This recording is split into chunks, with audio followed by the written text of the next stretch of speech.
It's about that time of day again.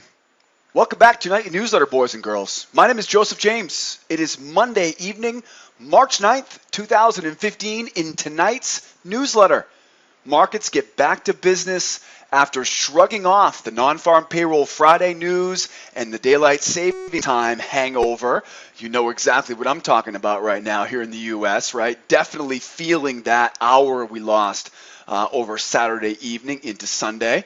And we definitely felt it this morning as the markets got kind of stumbled around a little bit before finding some direction. We have some extremely sloppy charts and some sloppy price action going into tomorrow. In fact, this was one of the most challenging newsletters for me to do of the year so far. So we will play it by ear. Crude oil. We're looking bearish on crude, but we're sitting right on top of the $50 per barrel big round number. Now, volume says we should go lower, and the recent bear channel break says we should go lower. But we're going to look for some buyer failures and more selling opportunities at resistance on crude, so be ready for that. We'll talk more about that in a moment. How about gold? Gold is also bearish. We collapsed on Friday after non-farm payroll. We collapsed off that big, strong dollar, and we want to follow the trend lower, but we've got some big clues on gold from the volume and the candlestick patterns that tell us this price is most likely going to go higher before we get it to go lower on Tuesday. So patient on gold if you're a bear. How about that Russell? And the Russell is also bearish in the long term, but we have a sluggishly bullish market, as you saw today, in the short term.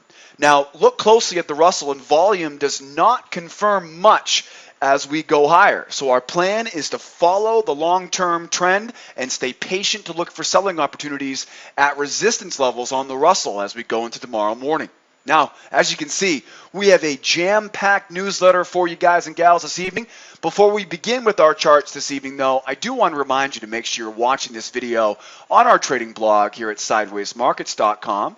There are 3 reasons why you should be watching this video on our trading blog. If you're watching our video on our YouTube page, there is a link right in the description, and that will take you over here to our trading blog. First reason, you can download all of my charts.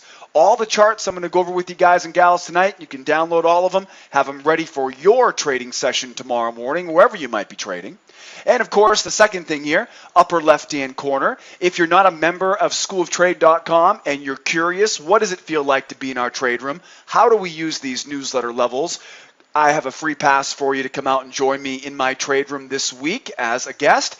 And of course, last but not least, we have a nightly newsletter mailing list. You never have to worry about missing another newsletter ever again, boys and girls. Just give me your name and your email address, and I'll send you a copy of the newsletter once it's published right around 8 p.m. Eastern Time, Monday through Friday. So download today's charts, grab your free pass, register for the newsletter list, and don't forget, if you grab your free pass or you register for the newsletter mailing list, don't forget I'm going to send you a verification email to make sure that I have the right address and to get approval to keep sending them to you in the future. All right, put that helmet on, buckle up those seatbelts. We got a crazy one here to go over, and we'll start here with gold. Now remember, markets are basically, they're recovering from the hangover from non-farm payroll Friday. If you remember this time on Thursday evening, we were preparing for non-farm payroll Friday, I made mention that Mondays are usually one of the best days to trade that non-farm payroll report. Today was an exception to that. Well, I shouldn't say an exception. You had to stay patient today because we had daylight savings time that kind of stole the spotlight. And boy, could you feel it right out the gate this morning. Russell was sideways, gold was sideways, and crude was some of the slowest price action we've seen all year for the first hour and a half this morning. So it wasn't until 10 o'clock that we really got things moving. So we know what happened today. Now we're preparing here to see the rest of this digestion of non-farm payrolls, and we're doing the best we can to look at these clues here, but we know there's probably going to be a lot of traders getting back into the market here, taking this morning off, right, because of daylight savings. Smart traders trading very cautiously right now as we get into this week. Let's start here with gold. Gold is obviously bearish. We have a strong dollar right now. There's less violence around the planet than we've ever seen really right now, and our plan is to wait for the sellers to retest this low. Basically, we got a couple different options here right now. Our plan, first of all, is that we should be seeing these sellers retest this low. We get this long-term bear channel, as ugly as it was coming down. We break the channel. We should see the sellers try one more time. Now, as you can see, though, we are dancing right around these lows, and we can't seem to get the job done. This leads me to believe here that there are going to be some aggressive buying opportunities back to the highs of this range. And this is where the sellers have to go to work. If these sellers have any hope of getting this price back to that low, they're going to have to do it right at those highs. So here's the plan for right now. Our plan is to wait for these sellers to retest the lows of the range if we want to keep selling short. But if they can't make it lower, then we start looking for failed sellers. Basically, what we're looking at right now is price should be going lower here on gold. As you can see, though, it's really struggling. This is where what should happen is not happening. So aggressive buyers can start buying this right now and take some profit up at the high of this range. What I'll be looking for is, because I don't think I'm going to get a chance to buy this before I get in tomorrow morning here in the US. If you're trading this overnight in Asia or in Europe, though, you wait for those sellers to try, and when they fail, you can buy it. And again, it'll take it up to that high of that range. This is where we come in tomorrow morning. We are likely here to see the sellers try to sell it. And again, if they fail, now we have another shot here at being a buyer. But be careful, though, being a buyer, because you're definitely in a long-term downtrend right now. But the clue that we're seeing right now, though, that tells me just to kind of ease off the gas pedal to the sell side is the fact that we haven't retested these lows yet, right? That should have been relatively easy to retest those lows today if these bears are really in control. So 63.5, if we get down to retest that low here overnight, all of a sudden I immediately become a bear once again. But the fact that we haven't tested it tells me we're probably going to see the sellers try again. When they fail, you can buy it back up to the range highs. A more conservative place to be buying here would be waiting for it to go up, wait for the sellers to try one more time, and at that point, you pretty much have I don't want to say guarantee, but once these sellers fail, you could pretty much, like I said, I don't want to say guarantee, but it's almost a certainty we go back to this range expansion overhead, right? So take the range, copy and paste it. You can even run it right up here, and that takes us all the way back to the area where we started the session from. You know, big drops usually equal big pops, but we got to wait for some clues here. It's okay to anticipate, but again, we got to wait for some clues. So I would expect here, looking at this chart right now in the gold, I would expect there to be at least an attempt to push lower, but again, it doesn't look like we're going to get it right now, so it looks like we're probably going to go higher here before we go lower. And then if you want to get selling here right now, you've got to do it at those highs. If those sellers fail, though, again, be ready for those buyers to jump on this thing up to the range expansion, up to that non-farm payroll news, and then possibly all the way back up to 1,200 by the time we finish the week off here. Another clue we get is from the anchor chart here on gold. I had these charts mixed up backwards here, as you can see. But here's another look. And this chart, I think, is even more powerful at giving us reasons to see price go higher before it goes lower again. A couple things here. We can see gold being bearish after that big collapse here. But you'll notice, though, we got a couple things. We got a massive overshoot of this bear channel. Draw that bear channel off the highs, and you can see here, a massive overshoot. So they definitely been chugging the Kool-Aid here to the downside, right? Forget about sipping on the Kool-Aid. They've been chugging this stuff here, and you can see the overshoot is there. That's the first thing. So the massive overshoot definitely tells me they went a little bit too overboard to the downside. There'll be some profit taking. There'll be some bargain hunting, and we should overcorrect here right now all the way back up. So the overcorrection does put us probably all the way back to that 1200, maybe a little bit shy of that, 1191.3, 1185 area. That's where I would expect that overcorrection to take you to. And then, of course, you get another clue here, which is the volume on the chart. You'll notice we didn't make lows today, and the volume went higher. This is called regular divergence, and regular divergence is a reversal clue here. So usually we look for volume to confirm a new low. In this environment, though, you can see we didn't make the new low, and you can see most likely a mass exodus of those short positions left over from last Friday. That's probably where we got that volume spike. So volume does not confirm this move lower. The massive channel overshoot says we're probably going to get some profit taking here. I'll tell you, the only real clue that we have that this price may just keep going lower here overnight is this range expansion. You know, you take out the big range we were trading in before, you copy and paste it down, and that's pretty much the only clue that we have right now that this price may just slip and fall here overnight. I don't think it's going to happen. I'll be more inclined here to look for the sellers again to try again and have it launch higher before we go back lower. So look for sellers to try and fail based on the clues we're seeing on this chart right now. This market is not an easy one here, as you can see. It's very difficult for me to say the word buy right now on the gold, right? Because we got a strong dollar. Everything's kind of rosy glasses right now across the globe, with exception, obviously, of certain areas. But, you know, there's really no reason why this thing should be going higher except for that simple fact that volume and the overshoot tells us just be careful to the downside right now. It's going to be a little bit bigger correction most likely before we go lower. Now, talk about another challenging market here, the Russell. Now, we knew this was bearish. We pretty much nailed this thing out the park last week, calling this drop off the highs.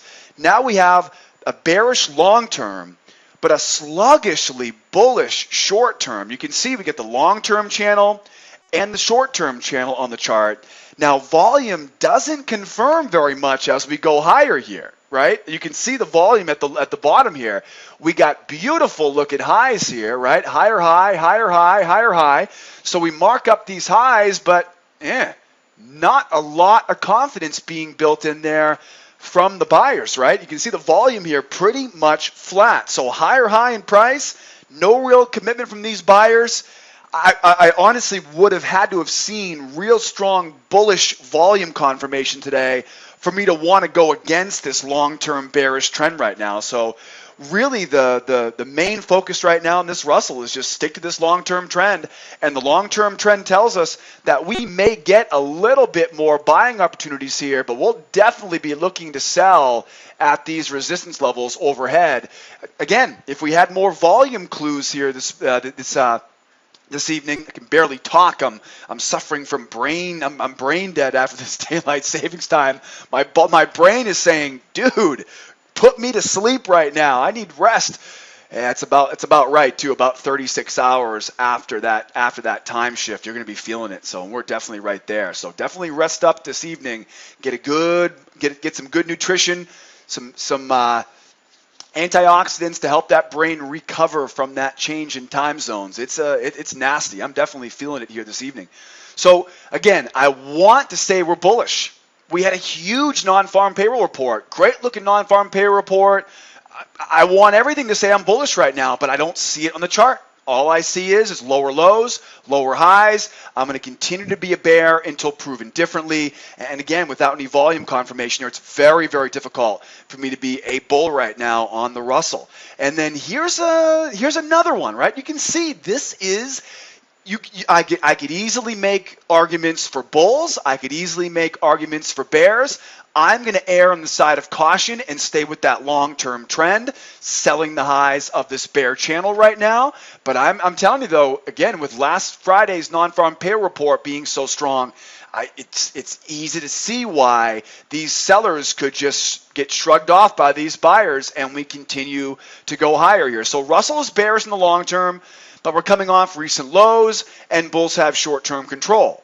Now we can scalp here to the buy side because you can see we do have a short-term bullish channel, and there's really no reason to think that we can't scalp here right, to the buy side on the way up. But once you get up to these highs, though, you've really got to be careful here to be a buyer because you're running right into major resistance. So if we do get up to these highs here, I'll be looking for the sell. But again, like I said, the minute we see these sellers fail, you can pretty much guarantee we're going to run right up to that 34.8, which is the high of that range. You can see this trading range very, very important here because if you copy it and project it down, you get that range expansion support, and we literally tagged it right to the tick. Now we're going higher, rotating higher here again. I would expect some sellers to enter the market up at these highs, but again, watch out if they fail here, and that will continue this bullish move higher after the reaction has kind of fizzled out from last Friday's non-farm payroll. So look for scalping opportunities to the buy side, but remember, you are technically counter trend as a buyer right now on the Russell, and be ready for selling opportunities at those channel highs. And then, of course, if we push right through those channel highs, if you're a bull right now on the Russell, all you want to be focused on is, again, if you're a bull, you're going to buy this low. If you're a bull, you're going to wait for sellers like myself to try to take this thing lower. And then once we see this thing start to curl back up, then you know you got those sellers beat. And again, well, most likely now, once we get back inside that range, you'll most likely see it pull back, retest that low, and then go all the way up to the 1234.8. That's what it looks like right now on this mighty mini Russell, again, as we shrug off last Friday's non-farm payroll and today's daylight savings time change. How about the crude? This is another market here, very challenging here right now. There are going to be ways of looking at this as a bull and ways to look at this as a bear. Once again, I'm going to stay true to that long-term trend. We can see the bearish long-term trend, so it's very difficult, just like I've said across the board today, very difficult to call myself a bull right now on this, even in the face of that move higher. But we know that anybody can put together a one-day move higher here. Let's see if the buyers can hold this level here going into tomorrow. So what's my plan here on crude? Well, first of all, we can see we're bearish. We're sitting right on top of that big round number at $50 a barrel, and this really is starting to get old now.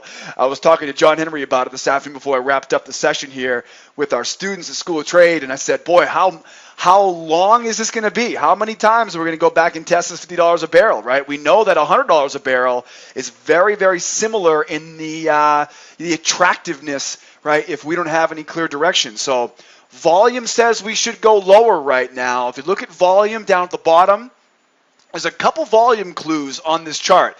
First of all, as we go lower, I'm marking up these lows, and you can see volume is confirming we are getting higher volume as we're going lower here. So that right off the bat tells you we're looking good to the bear side. But then we get another clue here. You'll see the volume actually increased as we got lower highs. So clearly there was some profit taking here, some selling at those highs, and so all signs point to a bearish move lower. Now, where would those bears be going? The bears would be going down to test that support. The ultimate target for these bears right now is to retest that $48.92. We'll call it $49 a barrel. That is ultimately where these sellers are going to try to get this thing to go lower. Now, how it gets there is to be determined. It may jump up before it goes lower, but the bottom line, though, is we know this long-term bear channel, we get the break of it, we are most likely here going to retest those lows.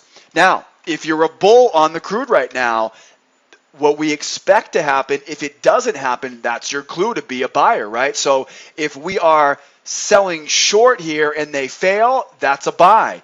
More importantly, though, I think if you want to be a buyer, the best place to look for a buy is going to be down at these lows. If I zoom out a little bit further out here, you can see we get a really large wedge we're dealing with right now, right? Big triangle here. So if you're a buyer on crude right now, your best bet is to look for a buy down around this 49 area. That's going to be your best bet here going into tomorrow's session. Okay, so if you're a buyer, wait for it to get down to those lows to be a buyer. If you're a seller, you pretty much have a green light right now. Just make sure you follow that trend, find the entry pattern, and use the proper entry trigger on the way down. All right, guys, moving forward here now on the crude, wrap up this newsletter with the crude price action chart. Not a lot more to talk about here. You can see we got back and forth here. We got the long-term bear channel, right? Nice, beautiful channel there. We break the channel. We have a short-term bull channel off those lows. The buyers try once, the buyers try twice, and then we start back down again. All of these clues here tell us we should be nothing but bears here right now on the black gold. So with that said, we're looking to sell the high of the channel, sell the resistance area overhead, sell the resistance areas overhead. And where are my targets? Well, we can definitely see this is the trading range that we saw earlier this morning, right? I mean, this is some of the sloppiest price action we've seen all year on crude. So I would definitely be looking for, I'm going to say 49.50 for a little medium-term target. But again, like I said before, I think all eyes and ears are going to be focused on that seller target down at $49 a barrel here. It's only 100 ticks down, so it's not that much, right? You're not going to put this chart on the refrigerator for mom at home, that's for sure. But we do know, though, right now, though, price will likely here finish this move to retest those lows. And then as long as we get back down to these lows here tomorrow, we return back to being a bear again, and we'll look for more information in real time tomorrow with the rest of our students here at School of Trade. So across the board here right now, we've got a bearish gold, but expect gold to go higher before it goes lower. We have a bearish Russell, but expect it to go higher before it goes lower. And of course, we have the crude oil. All signs right now point to prices going lower. But on top of this $50 a barrel, and as the market comes back in after non-farm payrolls and shrugs off this daylight savings time hangover, we know that we will be having our eyes and ears open tomorrow morning looking to see what that real-time price action looks like once we get into our session tomorrow morning. All right, guys, I'm going to err on the side of being a bear right now, selling at resistance levels overhead. Like I said, we don't have any volume clues that tell us to be a bull just yet, but we do have room to go higher before we go lower on many of these markets. All right, guys, don't forget, you don't have to do this alone. Come out and see me tomorrow as a new student in our live trade room, and we'll walk you right through all this good stuff in real time as we call our trades live with exact entries and exits for all of our students. Before we wrap up, I do want to remind you guys over on our trading blog to make sure you grab a copy of the charts for this evening. I want to remind you to grab your free pass, register for the night newsletter mailing list, and if you happen to have a couple free moments here, head on over to SchoolOfTrade.com. Check out our free trial. We get a great free trial here at School of Trade. Check out the free trial at School of Trade. I'll give you a week and a 7 days to success video series. I want to teach you all about how we trade here at School of Trade. And I'll tell you right now, you're going to learn more with me at the price of $3.99. You'll learn more with me in the next week than you will on any other paid website out there, and I'll prove it to you. All I need is you to join that free trial. And then, of course, while you're there, learn more about our 3 levels of membership: beginner, intermediate, and advanced. And we've got someone standing by here 24/7, 365. Guys, wrapping up the first session of the week. It's a sloppy one out there. It's a sloppy one out there right now. Got a lot of things, moving things around, but again, like I said, I am in a state of the bear side here right now, but stay patient tomorrow. Come out and join me tomorrow morning in my trade room. We'll see how it looks tomorrow morning, and hopefully we'll get a little bit better opening bell than we saw today. Hopefully everybody catches on that sleep. All right, so get some rest. Get that brain back on track here for daylight savings time. Enjoy the extra hour of sunshine at the end of the day. I know I'm not complaining at all. Going home in the dark is no fun. But guys and gals, thanks so much for being here. Hope you had a great weekend out there. Great time to be a trader right now. Nice volatile markets. We'll see you guys same place, same time tomorrow night, 8 p.m. Eastern time on my blog. My name is Joseph, broadcasting live from our corporate headquarters here in Los Angeles. You guys be well, be nice to each other, and be here with me tomorrow, same time, same place. Adios, amigos. Bye for now.